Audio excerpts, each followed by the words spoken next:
The president weighed in early this morning with this tweet. The race for DNC chairman was, of course, totally rigged. Bernie's guy, like Bernie himself, never had a chance. Clinton demanded Perez.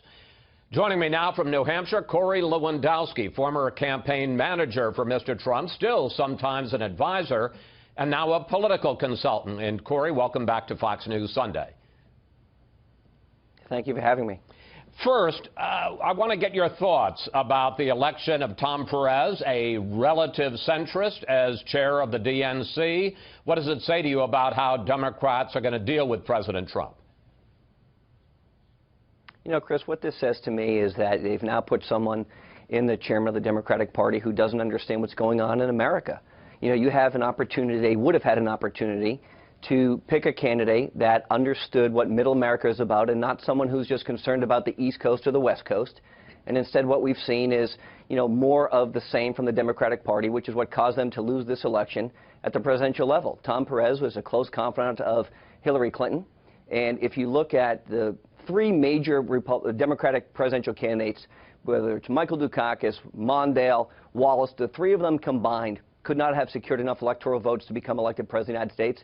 That's what this party now represents, is completely out of touch with mainstream America, understanding that their base is on the right and the far left of the political spectrum in the United States, all the way in California and in Massachusetts. And this is just a terrible decision for these guys because they're continuing to move to the left and forgetting what the real people care about. I want to, and the reason we invited you on in the first place is I want to talk about the Trump agenda with you, given the fact that he's going to have this primetime speech to Congress. But before we get to that, these last couple of weeks of Mr. Trump's first days in office have been dominated by attacks on the media and the intelligence community. And here is Chief Strategist Steve Bannon at the CPAC conference this week. They're corporatist, globalist media that are adamantly opposed to an economic nationalist agenda like Donald Trump has. There certainly were a lot of ists there, corporatist and globalist and nationalist, but you have said that you think that this president needs to have a kind of laser focus on his economic agenda. Do all of these attacks on the media and intelligence and opponents, does that get in the way of that message? Chris, what the problem is that the media continues to, run a false narrative about this president. And if they would just cover him fairly, and what the president said at his press conference, where he spent 77 minutes fielding questions from the media, is, look, I'll take bad stories, but just report fairly and accurately on what we're doing. And they've refused to do that. Time and time again, we've seen front page stories in the Washington Post, in the Wall Street Journal, the New York Times, which are just 100% factually inaccurate. And the response is, oops, we made a mistake, or we've updated it, and that the White House has denied these things. Why not just pursue his agenda? Here's what President Trump tweeted late Friday night. Fake news media knowingly doesn't tell the truth, a great danger to our country. He may be right on that, or he may be wrong on it, Corey, but how many jobs does that create? Well, Chris, the president is out creating jobs. We see what he's done with Boeing Corporation. We've seen what he's done with Carrier Corporation.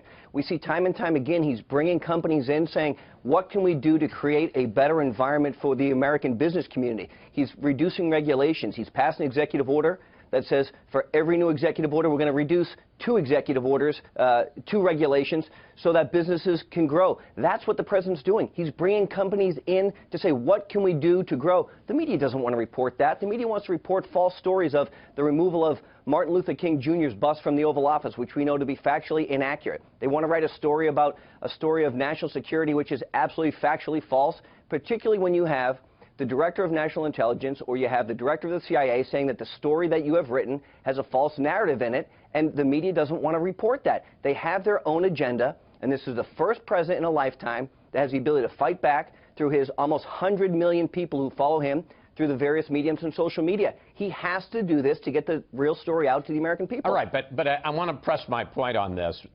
There's no question that the president has signed a number of executive orders, and we've reported on all of them. But in terms of his legislative agenda, he's falling behind where other new presidents have been at the same point in their terms. And one of the questions I've got, particularly given the fact that he's going to give his speech to Congress this week, how important is it for him, given the fact that there are some splits inside the Republican Party, to give marching orders, to give direction of where he wants to see Republicans in Congress and the House and Senate go in passing his agenda?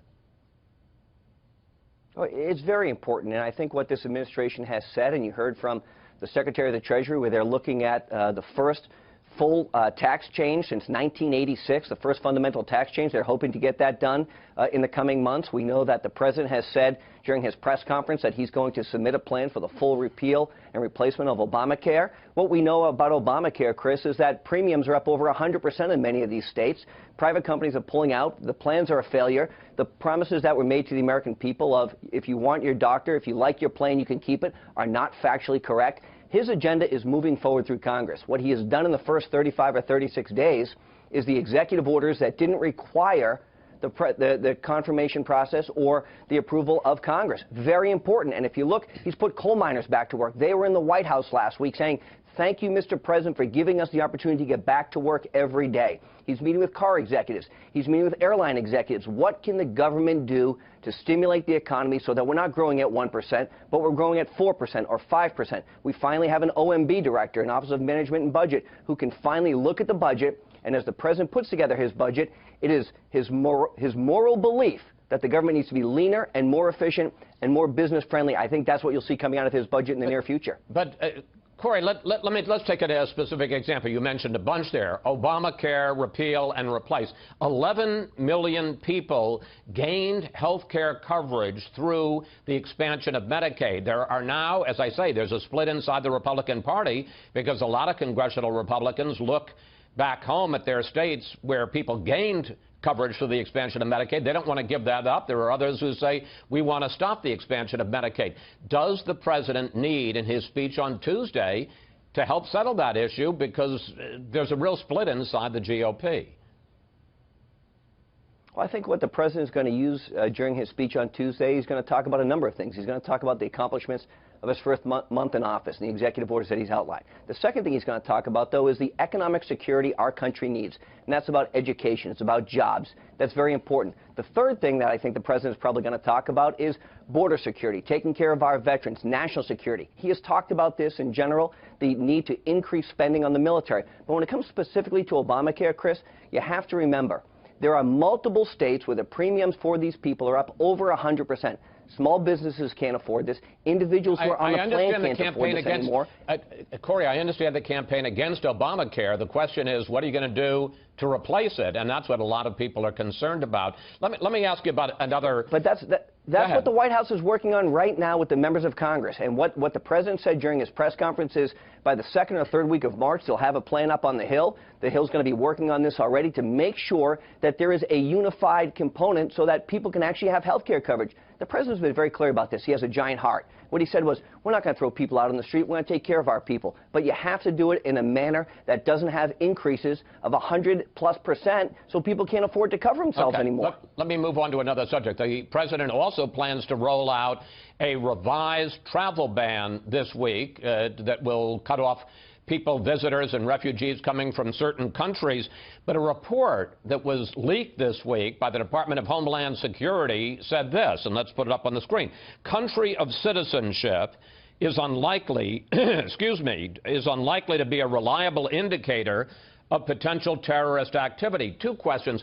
What does the President do about these continued leaks from within his administration? And secondly, you know, when you get something like this from DHS, there's a possibility that it's going to get blocked again, his new travel order. Maybe he should forget about the travel orders and just go to extreme vetting.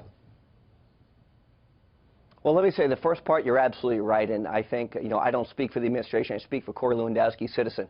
Any information that's being leaked out of this administration needs to have a lid put on it. And it's very hard to do when you've got career bureaucrats sitting in these government agencies who have access to information that have a completely different agenda. And if the Senate would confirm the President's selections for secretary and then the under positions, we could stop those things. That's very important to do, so hopefully the Senate will take those up and confirm those.